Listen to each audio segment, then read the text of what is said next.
Assalamualaikum warahmatullahi wabarakatuh. Izin memperkenalkan diri, nama saya Rina Sylvia dengan NPM 221304101,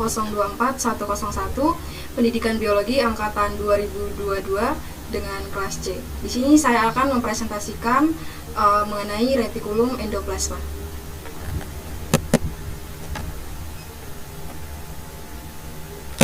Dengan cakupan materi, yaitu yang pertama ada pengertian, terus yang kedua ada struktur, dan yang ketiga ada peranan.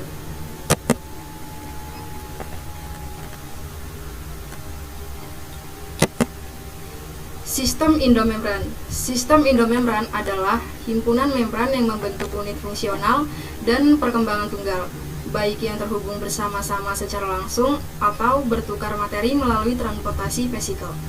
Sistem endomembran terdiri dari membran yang berbeda, yang tersuspensi dalam sitoplasma dalam sel eukariot.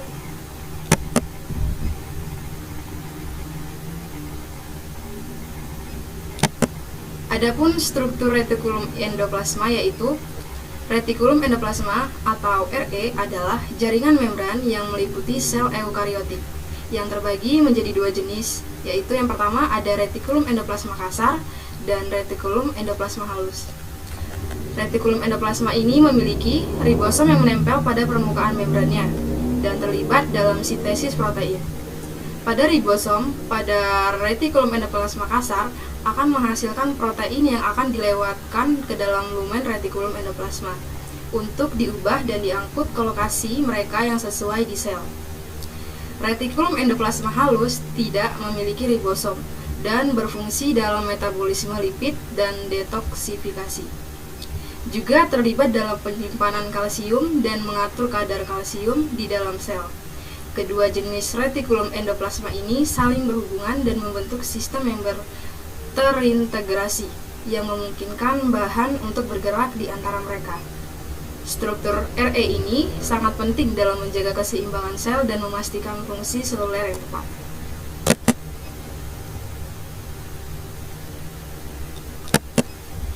Adapun peranan retikulum endoplasma kasar, yaitu yang pertama ada biosintesis lisosom. Biosintesis lisosom ini melibatkan beberapa tahapan termasuk sintesis protein enzim lisosom di ribosom, pengolahan protein di RE, dan transport protein ke badan Golgi. Di badan Golgi, lisosom ini dibentuk melalui pemotongan dan pengemasan protein enzim dalam vesikel yang kemudian dilepaskan dari badan Golgi dan berfusi dengan endosom. Setelah fusi, enzim lisosom aktif dan dapat melakukan proses pencernaan seluler yang penting untuk fungsi sel.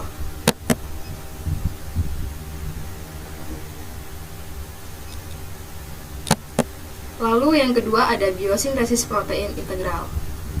Protein integral juga disintesis pada ribosom, terikat pada RE seperti sintesis protein sekretori dan lisosom.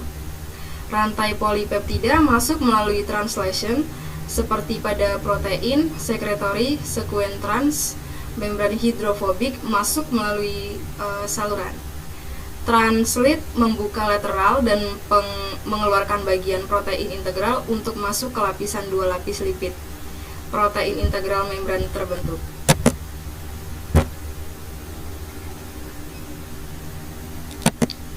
Lalu yang ketiga ada biosintesis lipid protein.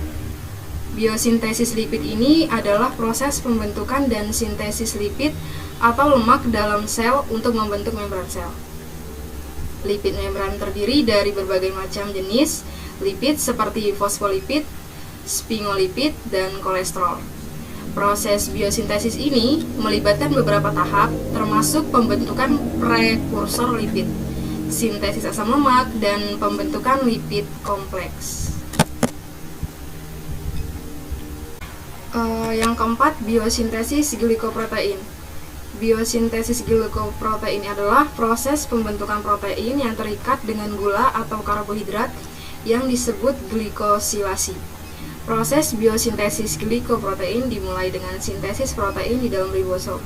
Setelah itu, oligosakarida awal atau prekursor glikosilasi ini dibentuk dalam retikulum endoplasma kasar, suatu organel sel yang berfungsi dalam produk protein dan membran sel.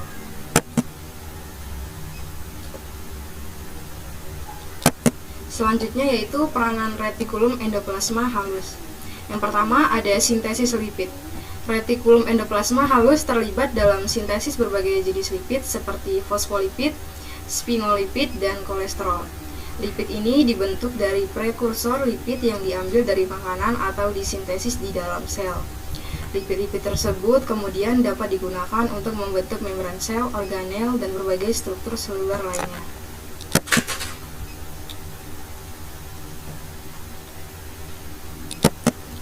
Lalu yang kedua ada detoksifikasi.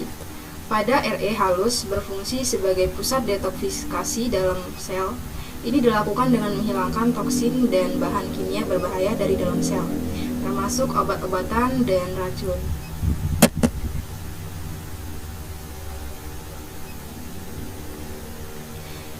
Lalu yang terakhir ada regulasi kalsium. Pada RE halus juga terlibat dalam regulasi kalsium dalam sel. Ini dilakukan dengan menyimpan kalsium dalam lumen retikulum endoplasma halus. Ketika sinyal yang tepat diterima, kalsium akan dilepaskan dari retikulum endoplasma halus ke sitoplasma sel untuk mengaktifkan berbagai proses biologis seperti kontraksi otot.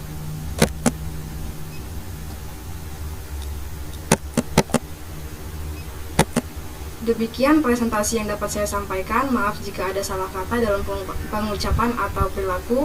Saya akhiri. Wassalamualaikum warahmatullahi wabarakatuh.